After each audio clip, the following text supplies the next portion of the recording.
Hello and welcome back, everybody, to the DanJohnUniversity.com podcast. I'm Dan John, and this is episode 251, which is great. So we've broken that 250 barrier and we move on.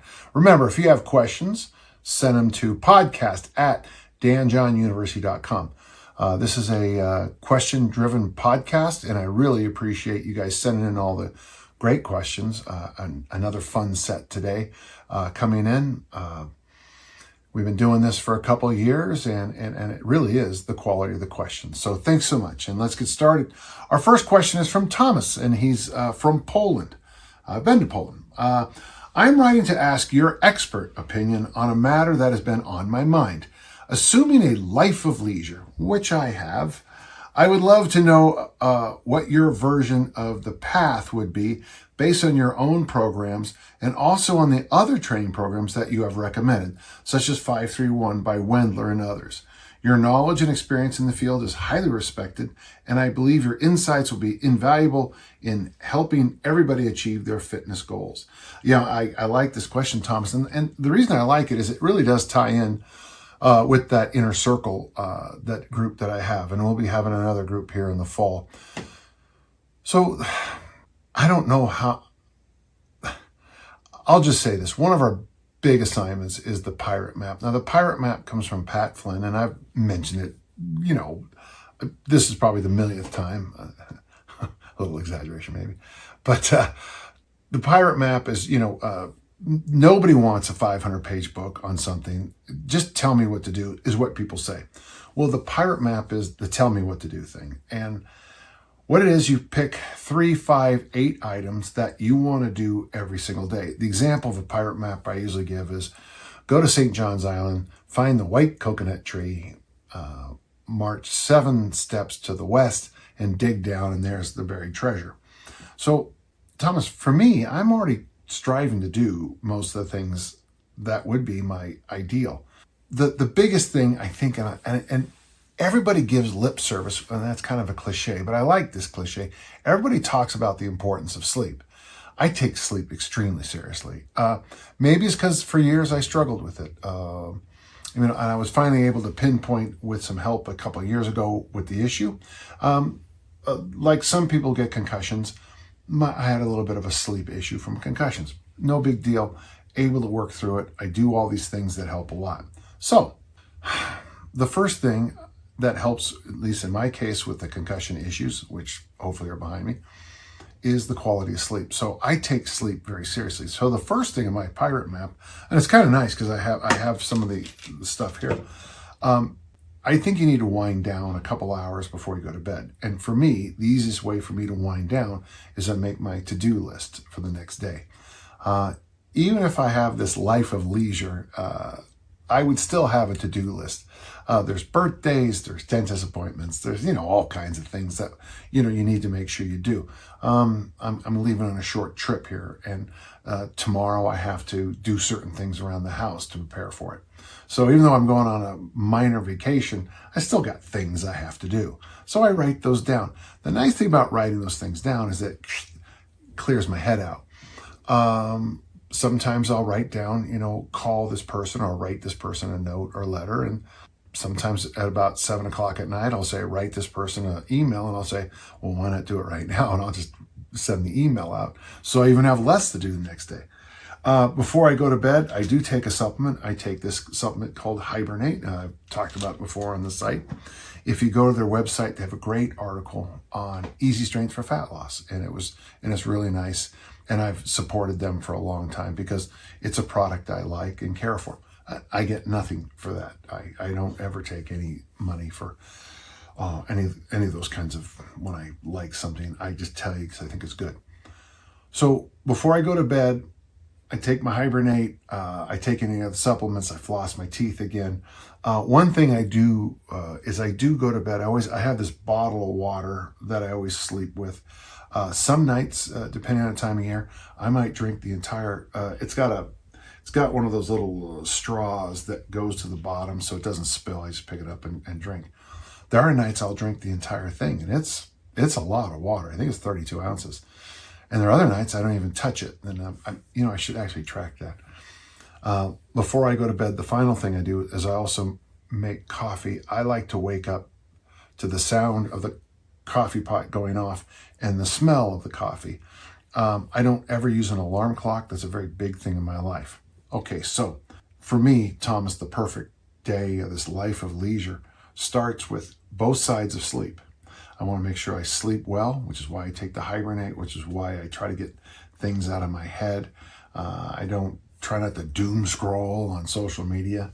I love murder mysteries, and if I need to relax, Hercule Poirot is a great way for me to relax. Some murder mysteries can easily the cozy mysteries will put me to sleep.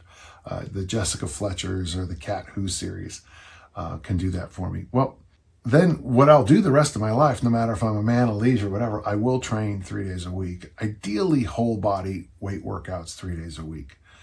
1 day a week, and I hope I can keep doing this the rest of my life, I dedicate to nothing but movement.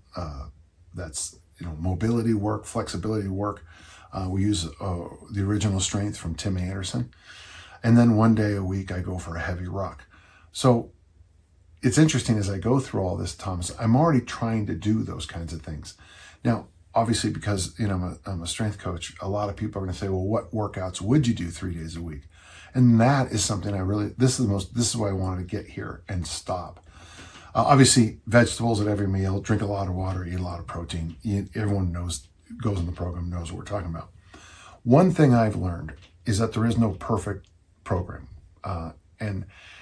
You mentioned in the question 531 by Jim Wendler, which is a marvelous program.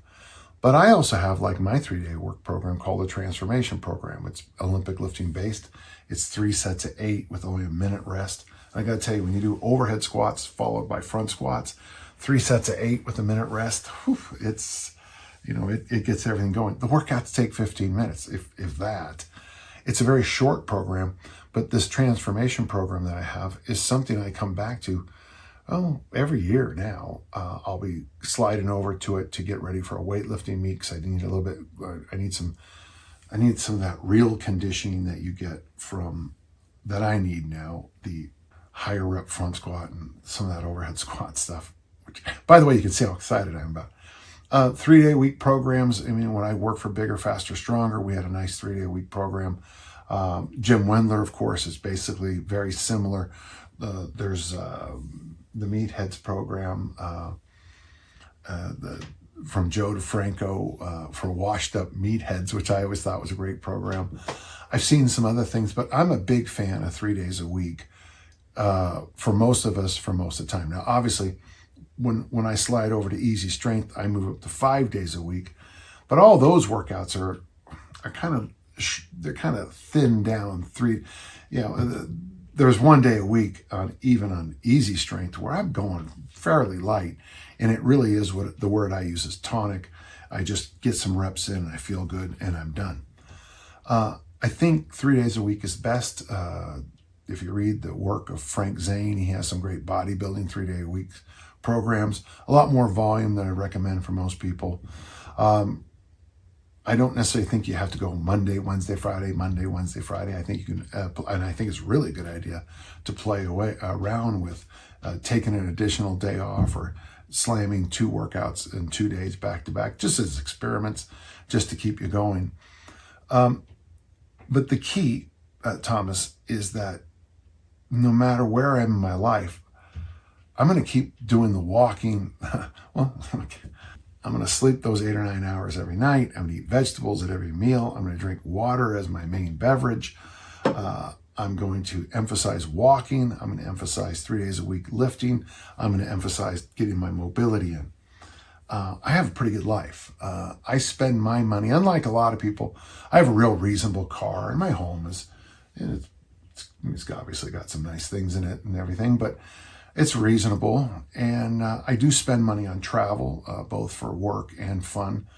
But for me, I would rather be in the kind of condition that I can pop off on a 2 or 3 or 4 week trip and really immerse myself in another place and hang out and meet people and do what Rick Steves calls the backdoor adventures, you know, those little fun adventures that you just say yes to.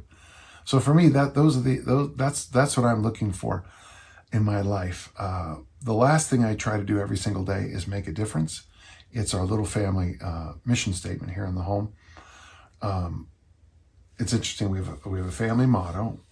It's not where you start, it's where you finish. My daughters came up with that when they were young, which is something we all believe in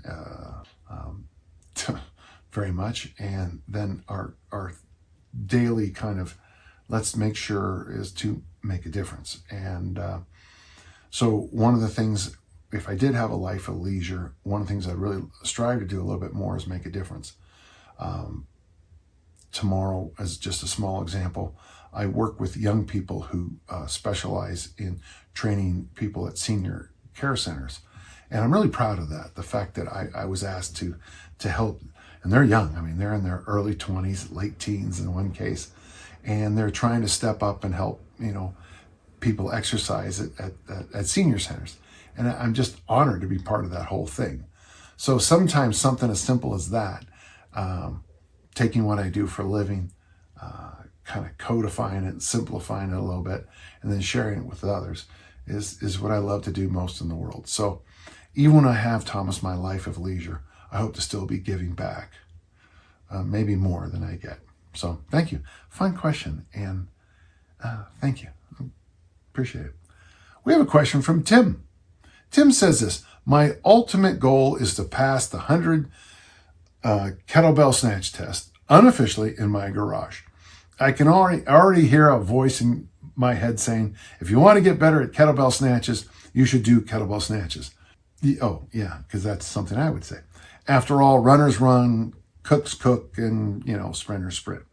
But I do have a question about technique. I will say this, Tim, in my experience as a master kettlebell instructor, that most people, when they take the snatch technique, their snatch technique makes them work way too hard to pass the test. The test is doing 100 snatches with a kettlebell in 5 minutes. And yet they work so hard with their inefficient, crappy techniques that they get way too tired for the event. So I am glad you focused first on technique, because with good technique, the snatch test, I wouldn't say it's easy. Anytime you do 100 of anything, there's going to be some issues. You know, throw your body weight on the back squat and do it 100 times. I mean, squatting body weight isn't that hard. Squatting that 100 times in a row is really hard. I've never done it. I've done 51. The upswing comes fairly natural to me, and I can smoothly snatch the bell into the top position. However, it's the downswing that gives me trouble. I've seen a couple of different techniques in play, one being to toss the bell overhand, keeping it close to your body and striking the stomach and attacking the stomach area, playing chicken with your crotch, so to speak, which is what we'll do. The other is to swing the bell around your wrist, pouring out like a gallon of chocolate milk. This is a technique I frequently see when watching competitions on YouTube. Are both these techniques valid, depending on the athlete's comfort level? So I do have a video here on YouTube about this, but let's just answer your question. So I'm going to just answer the question, and it's going to be a little bit vanilla. You said chocolate, I said vanilla. It's a vanilla answer. First, one thing I teach people at the certs, if you're doing 100 snatches, I tell them to think this way. There's 1 plus 99. And what that means is the first snatch from the floor, from the hang, is to pop it up into place. From there, I think of the snatch as it starts at the top and goes down. So we start up here, and you've correctly highlighted the problem most people have when they come to certs, is they think that the snatch starts here in this position, boom, and then when you bring it down, that's 1. And by the way, this is just a way to explain the concept. So by thinking of a top-down approach to the snatch, I think it really does help with the techniques, because what I'm trying to do literally is set up every rep to be like a bow and arrow. We're tossing that bell into a position so that my chin is one tip of the bow, my butt is the other tip of the bow, my hamstrings are the bowstrings, and when I turn myself into a missile, that's the arrow. Whack. To get there, and you're correct, there's a couple of things. Most common mistake I generally see is people, when they're doing the snatch test, cast the bell out front, okay? And what you need to do really is keep the bell relatively tight to your body. Now, there's going to be someone who takes this too far and hits themselves, but generally those people don't last long. So the 3 techniques I was taught, and I still think these are the best way. I think it was Mark Rifkin said to unzip the jacket when you bring the bell down. Think of it like unzipping a jacket. I thought that was a good mental image. I've also heard the same one you do, and I use that. And I teach a lot of people that. So I like the idea of stabbing the bell at the top. Boom, stab it. And then when you go to get the next rep started, you tip the thumb down and you pour the milk out, which makes the bell start to descend.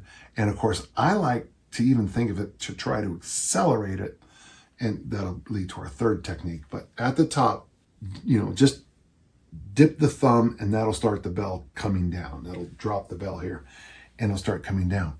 Years ago, Pavel said, and I'm pretty sure he said this at CERTs, I don't know if he still believes this, but I thought it was a good point, is that the motion should be like freestyle swimming. And I like that idea. So as I'm coming here, I am actively swimming the bell close to my body. I guess you could swim fast with your arms completely straight in the water, but it would be inefficient, which is kind of a big deal if you're swimming. So swim the bell down. So I pour the pitcher of milk. I'm swimming the bell down. As I swim, I'm in a position to unzip my jacket and they all come together. You do attack. I think you should attack your zipper, and I think you should throw it right at that region. And what's nice is that'll pop the hips back. If done correctly, you'll get that wonderful, we used to call it pre-stretch, and I hope we still do. It's a brilliant way to think about using the human body, is that you stretch it and then it pops back. And that's why when you go to throw something or kick something, you generally bring the implement behind you. With a ball, you bring the ball back here and then you throw it. A discus throwers, you pre-stretch, boom, and things go far. When you go on YouTube, just always kind of be a little careful. There are a lot of people doing kettlebell stuff out there now that I would not trust. I mean, of course, I'm a little bit of I'm very conservative when it comes to kettlebell work. I think the original 6 are all you really need.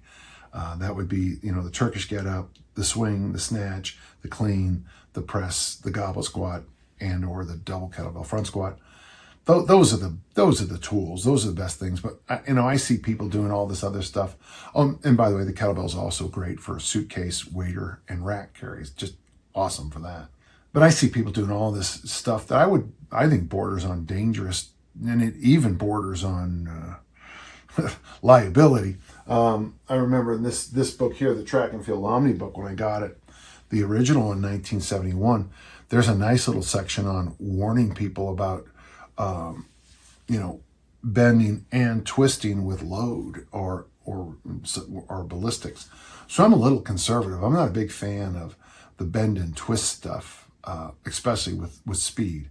I mean, obviously the windmill has value. There's positions in the Turkish get up where you're in that position, but those are usually fairly safe and tame. But when you see someone snatching at a cert, and it's that very machine-like boom, boom, boom, boom, boom, boom. I'm thinking of Lacey when she did her snatch test. I think she did 135 in the 5-minute period just to get those numbers. That's a lot of reps. 135 is a lot of reps. It might have been even more. I'm sure if she trained on it, took it hyper serious, she'd get to 150 for the snatch test, which is a lot of reps in 5 minutes. But one of the things that was impressive watching her doing her snatch test was it looked like, you got kettlebells, but it looked like kettle drums. Boom, boom, boom, boom, boom. And that's what I look for. So when you're doing them, try to get yourself in a couple things out. So I gave you a couple ideas about bringing the bell down, but also think about this counting method, where instead of is to count at the top of the rep, so the snatch starts here, and then it's boom, boom.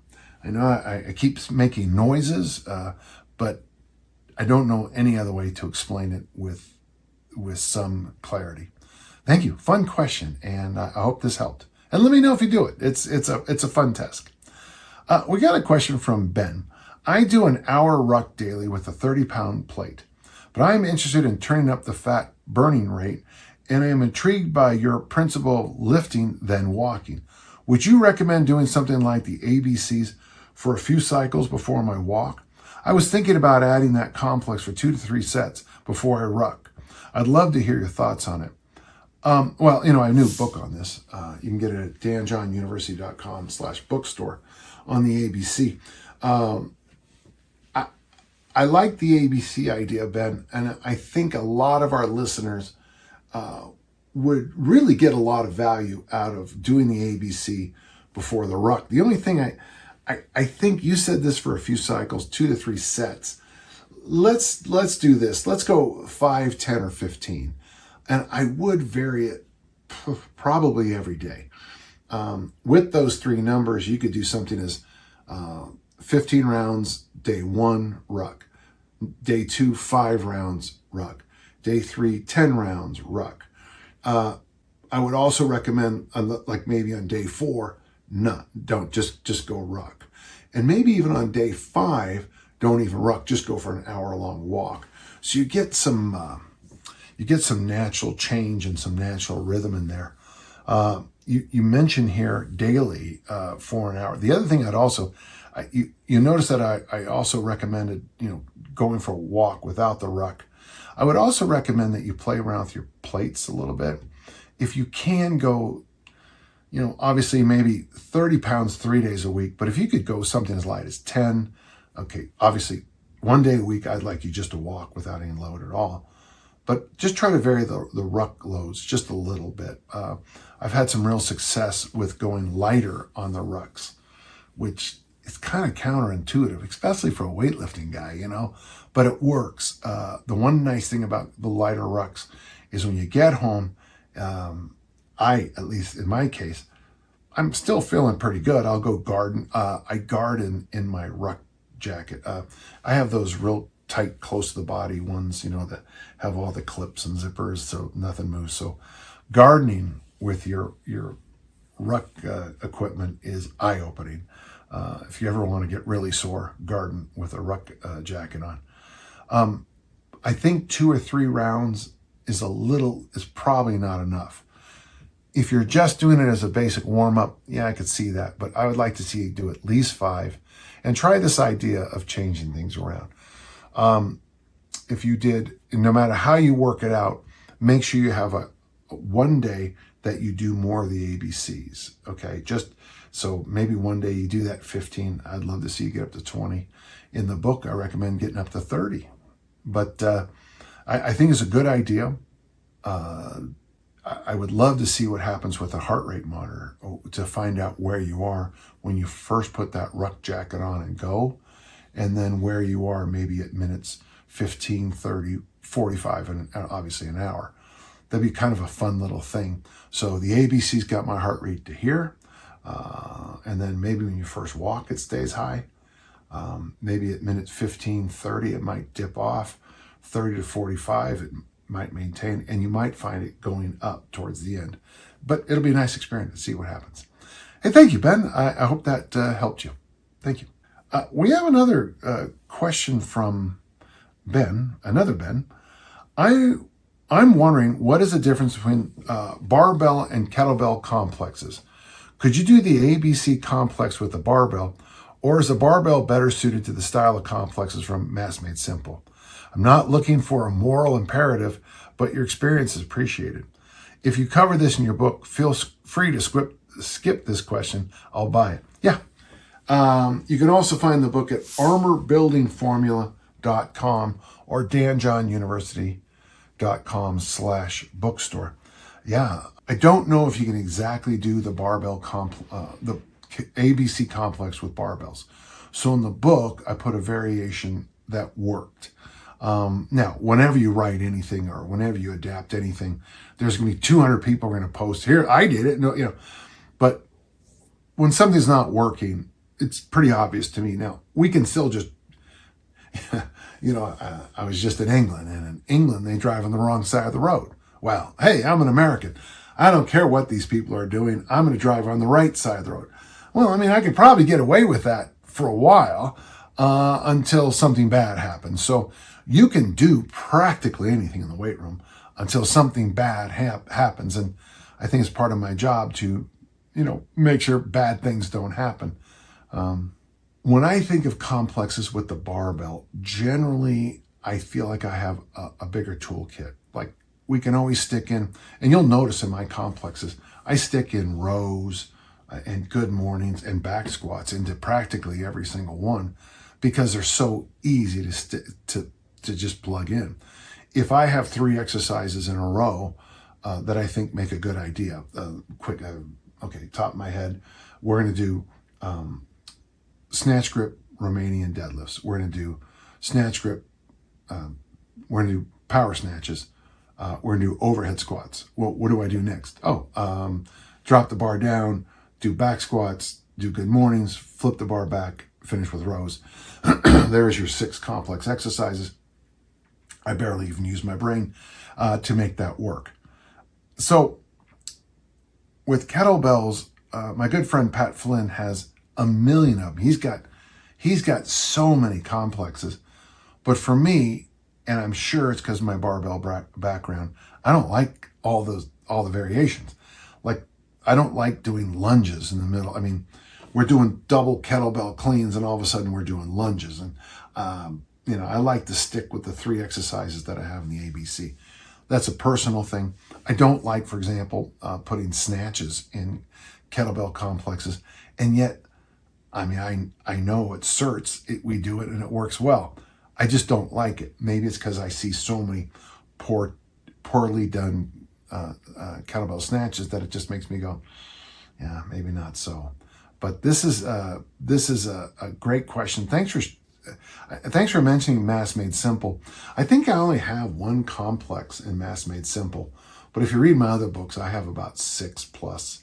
And I also have them available, I think, for sure, over on danjohnuniversity.com. I'm pretty sure they're in the documents section. So, yeah, it's not that, I mean, you can make anything work. Today in the gym, my throwers were doing a circuit, and some of the throwers were using barbells for certain exercises, and some of the throwers were using kettlebells for the same exercise. And I just thought to myself, I like that because I like how they just kind of intuitively picked the tool that was going to work best for them on this workout. So make sure you kind of listen to that story a little bit. Feel free to use the tools that work best for you. And remember, it's like my opinion, man. Okay, it's the great Lebowski kind of thing that I quote every so often here. I mean, I do have opinions about certain exercises and certain ways to do them. And very often I do it because I have a fair amount of experience. I mean, this is technically my 60th year of lifting weights, which that's not my age, folks. It's how many years I've been lifting. So, I do have to trust my experiences sometimes because I kind of been there, done that, okay? Good question, Ben. Thank you so much. Mike has a question. What would you prescribe for a gentle listener who can only work out 2 days a week, where that individual wants to maximize their squat, deadlift, and bench maxes while replacing hypertrophy exercises with some sort of conditioning for health and longevity? I would recommend, Mike, it's real simple, real short answer. What we did, what I did back in the early aughts of this millennia was I had my athletes do Jim Wendler's 5-3-1. I think 5-3-1, we did his 2-day program. So day 1, it doesn't matter with the order, but let me just give you an example. Day 1, we did the bench press and the squat, and then day 2, the military and the deadlift. It was weird, and I didn't even think about it until later. But I was interested that already I would been I see that the deadlift and the military both being kind of vertical, vertical movements. I don't know if it's true or not, but that was my thought years later. And I like that combination. 5-3-1. My brother Gary's been on it, 7 or 8 straight years. It's repeatable, it's doable, it's smart. Take his advice and start lower than you think. And on week 4, deload. Don't skip the deload week like so many young people do.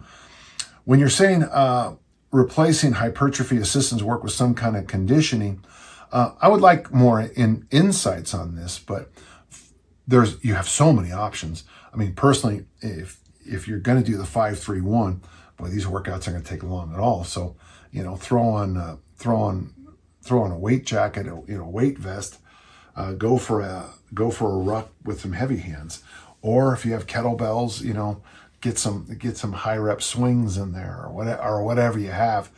The nice thing about this, and by the way, in his more recent books, Jim does have examples of his conditioning.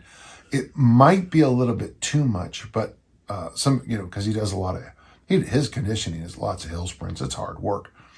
But if you just lifted followed by a good ruck heavy hands twice a week, I think for a very low cost in terms of time, treasure, talents, you get a lot of bang for your buck. Boy, there's a lot of cliches in one sentence, but you really would get a lot of bang for your buck. Interesting, and as I say that out loud, the first time I wrote the transformation program, which I talked about earlier, I called it the Bang for the Buck program, which is interesting. And then later I changed it because I started using it more and more for people transitioning, transforming from one sport to another. Fascinating. I hope that helped. Thank you. I've got a question from Jim here. Was wondering your opinion on the upright row. First off, I understand now people don't like it. It's like the behind neck press. It somehow hurts your shoulders. When I was young, it wasn't, I'm just going to say for the record, for all my friends who are like me, who have beat up shoulders, it wasn't from upright rows and behind the neck press that messed up our shoulders.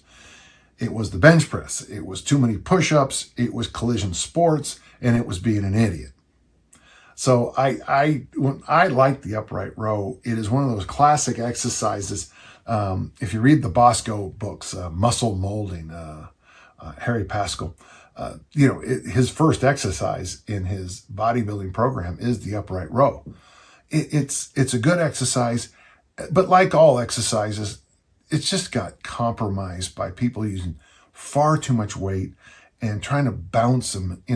If you're just doing, now when I was young, we were taught to do them with our hands like this, but I notice more people go wider and wider. In fact, it looks like a clean high pull to me in fact, it looks like a missed power clean when you watch most people in gyms do it. They're way overloading the weight and they're turning it into an explosive lift. But if you do them in a controlled motion and you take your time and your shoulders are clean and there's no big issues, I think it's a great exercise.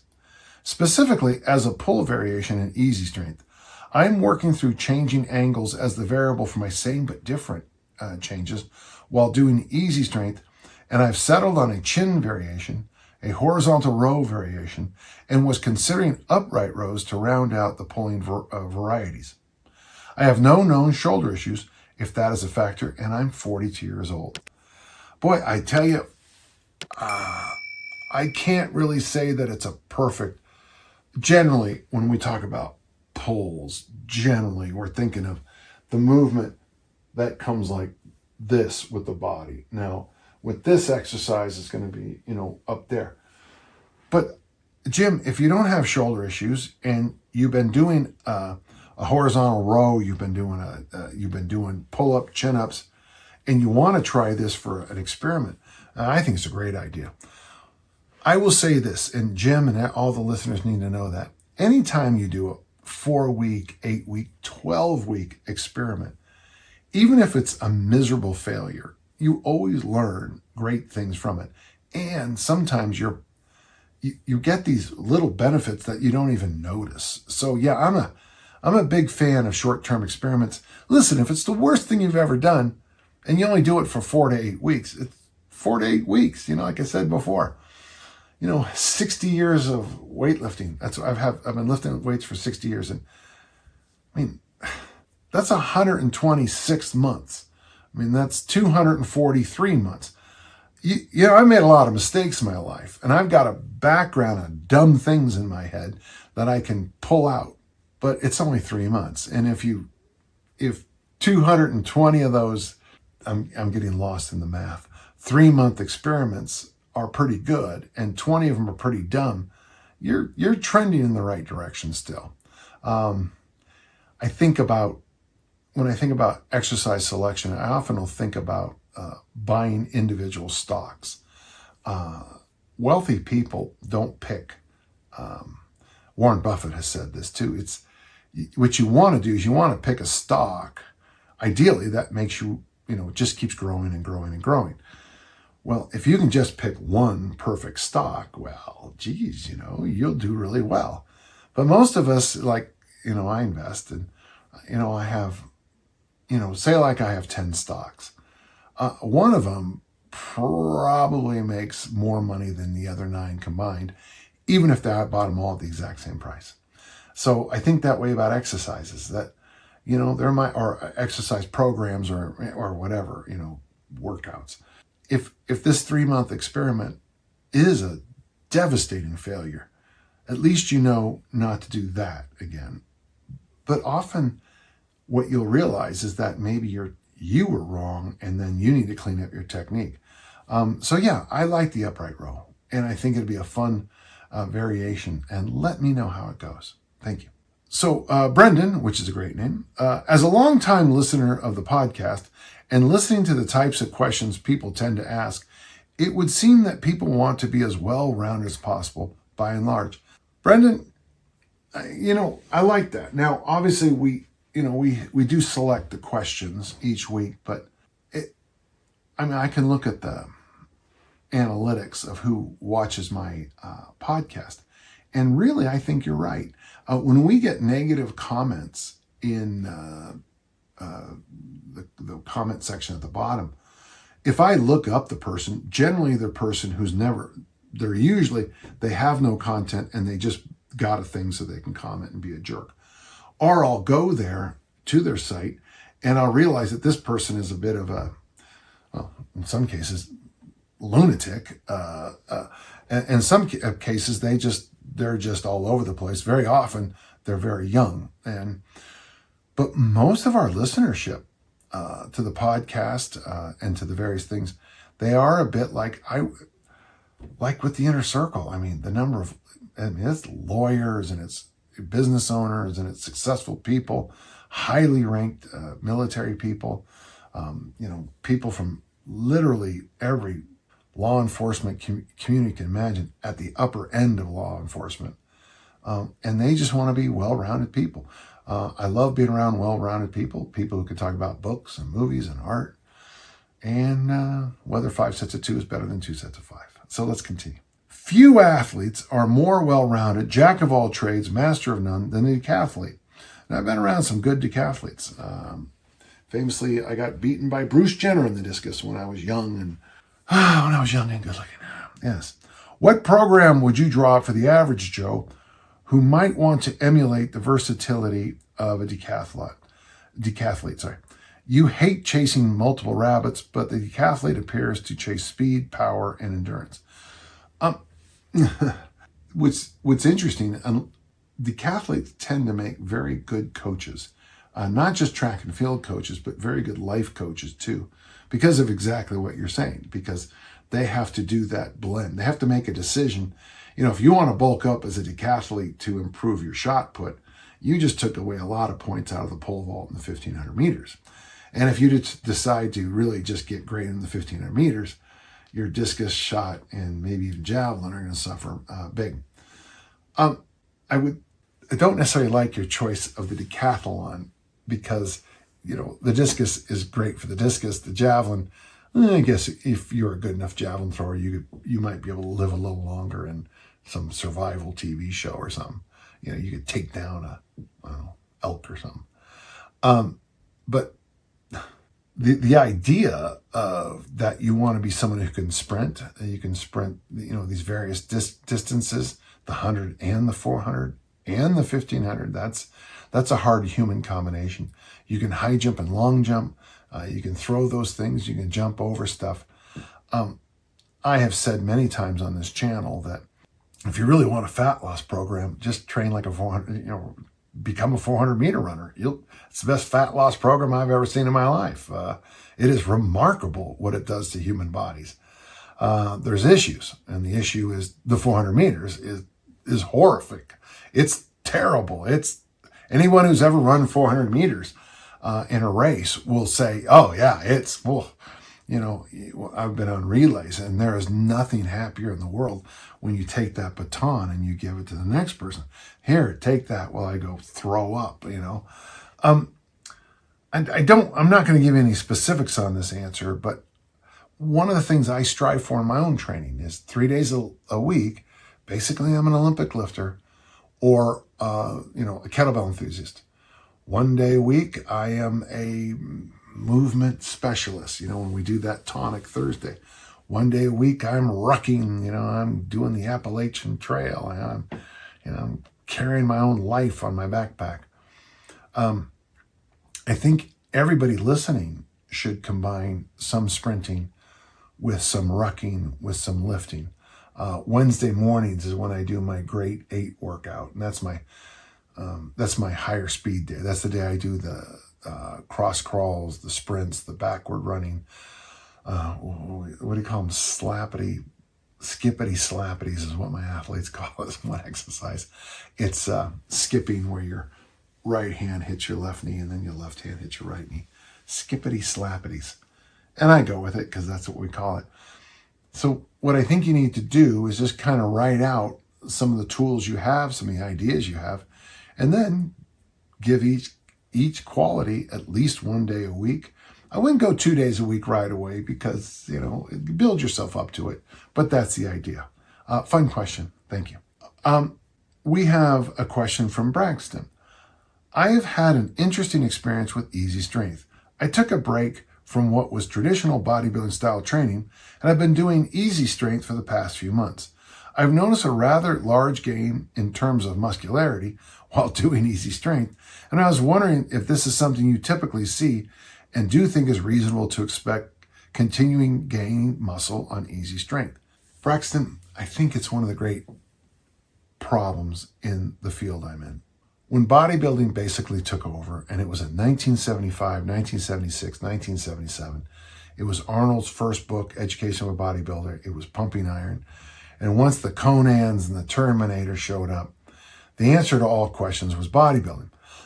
Now, if you read the work of DeLorme, who basically gave us the concept of progressive resistance exercise, you'll notice in some of his later works that he was shocked to find out that power athletes, and at the time Olympic lifters and throwers and some other track and field athletes, were making massive changes in their bulk with as few as 5 reps, he wrote.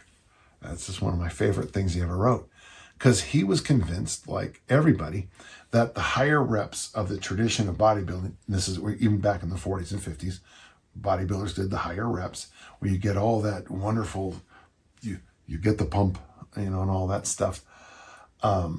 But if you ever go to a track meet, or if you ever go to an Olympic lifting meet or a power lifting meet or a gymnastics, men's gymnastics, one of the things you're going to pick up is that people can get extremely buff, extremely, you know, pumped with heavy load for short reps. Keeping those reps 2, 3, 5 can do marvels for the physique. The downside is it does take a while to keep adding load until it has those impacts. I didn't make my big jumps in body composition until I started Olympic lifting with Coach Notmeyer. And before you know it, you know, I'm putting on 40 pounds in 4 months. Why? Low reps, lots of squats. Those front squat workouts on Tuesday and Saturday.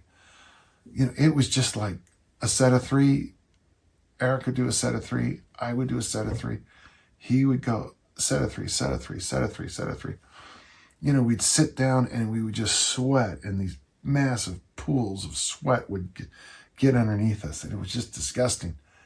And but 2 days later, a week later, someone hadn't seen it in a while would go, "Whoa, you're massive." So yes, I think strength training can build amazing physiques. Why don't bodybuilders do it? Because they have other tools they use to get what they want. But for most people, getting stronger brings you all your dreams, okay? Good question. Thank you. And yes, it is working. You're doing the right thing. Stay on easy strength, and then when you slide back to a traditional bodybuilding program, up the loads and see what happens. Okay? Thank you. Dante asked a question that's kind of pretty much for me. Throwing the discus paid for college for you and travel and everything else in my life. That's right, Dante.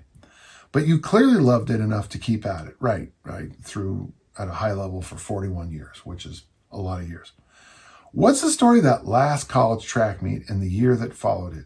What was your now what at that time? Was there a gap between college and throwing open? Yeah. One of the hardest things in my life was that transition, Dante. I was young. So I graduated from Utah State University. I was 21 years old. I had a bachelor's degree, and I was out of eligibility. The University of Utah this year has a quarterback who's in his 7th year. It's not unusual for this college just south of me to have athletes competing in track and field and American football who are 27. When I was 27, I was teaching full-time, coaching full-time. I wasn't getting my bachelor's in college, That first year was tough, You walk off the campus, your pictures in the paper every week. I would wake up in the morning and the radio would be talking about me. It was pretty cool. That was kind of nice. And then you get off a flight at home, and I had my suitcase and my duffel bag, all my earthly possessions in a suitcase and a duffel bag. And no one cared about, being a Utah State discus thrower. Got a job in a cheese factory. Night cleanup, 10 o'clock at night till 6:30 in the morning. Fortunately, Coach Mon asked me to come back to be the strength coach. So, and then probably in the fall of 79, I might have been the first track and field strength coach, though if I'm not, and I apologize if somebody else is and I forgot them, but let's just say there wasn't very many of us. We didn't have and if we had an annual convention, we could have probably done it in a Volkswagen, if that, and not even fill it up, old Volkswagens, the bugs. My mind was in 79. It was hard. It was the hardest transition in my life. Nobody comes to see you clean cheese out of a cooker hood at 3 a.m. Nobody does that. You don't get accolades, for doing a job. You just don't. In fact, thanks to Michael Scott and the Dundies for recognizing that, which is it's the 2nd season, 1st episode, American Office. It was a tough transition. And it really wasn't until probably 8, 9, 10 years later when I had enough money and resources to kind of be able to travel a little bit more to get to meets. But by then, I was already kind of out of my peak years. But I just didn't have the opportunities. There were very few track meets open for open throwers. Still that way. Here in the United States, we don't really do much for track and field. We do a great job at like the nationals, and if you're a high-end athlete, but for the rest of us who are aspiring to that, there's no stairway here, no stairway to heaven. So it was tough. There's not a lot more I can really say about it because there's not much to the story except, fortunately I kept working on my academic degrees and taking care of business and coaching and learning the ropes of what it means to be a coach, strength coach, and it all paid off really well in the rest of my life. But I do wish, even from my own athletes now, that there was a transition from collegiate athlete to, whatever the next step is. We just don't have it here in the United States. where most countries do. And I kind of wish I could have been part of it. But thank you. So that first year was tough, and thank you. I think this is the last question. Wow. John asked this. I just started using the ABC workout as you prescribed, twice a week followed by once a week. Because of nagging shoulder stiffness from a lifetime, he's 58, of working out, I have a tough time pressing significant weight, even though I can still barbell press 135 pounds. Kettlebells are humbling. Yeah, it's funny about that. Yeah.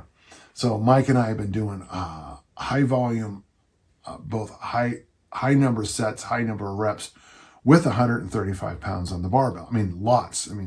Lots. We're talking 10 sets of pretty high reps. And but if I step over the kettlebell, it's like, oh, I gotta recheck in what strong is. Yeah, I can press the 12K without pain, but my cleans are better suited to 20K, and my squats work at 24K. We can all hear where this question is going.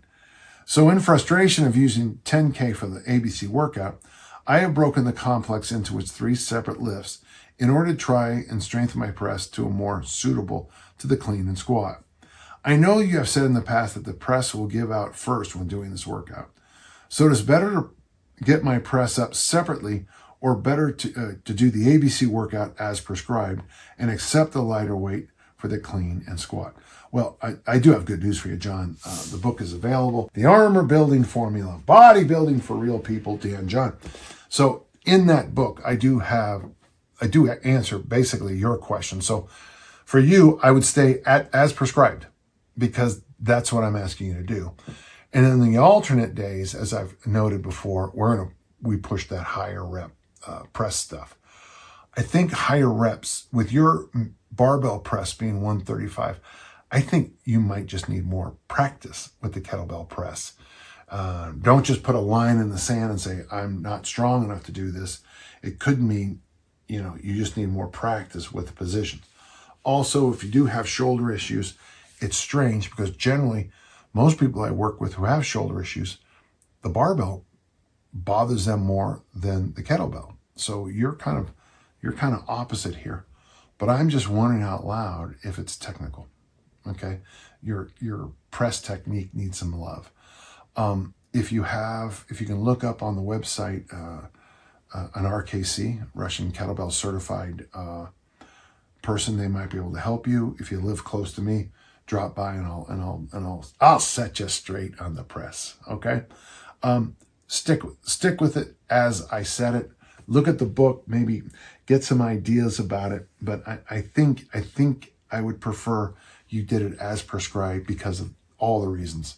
Okay, and then on those other days, let's get that press up.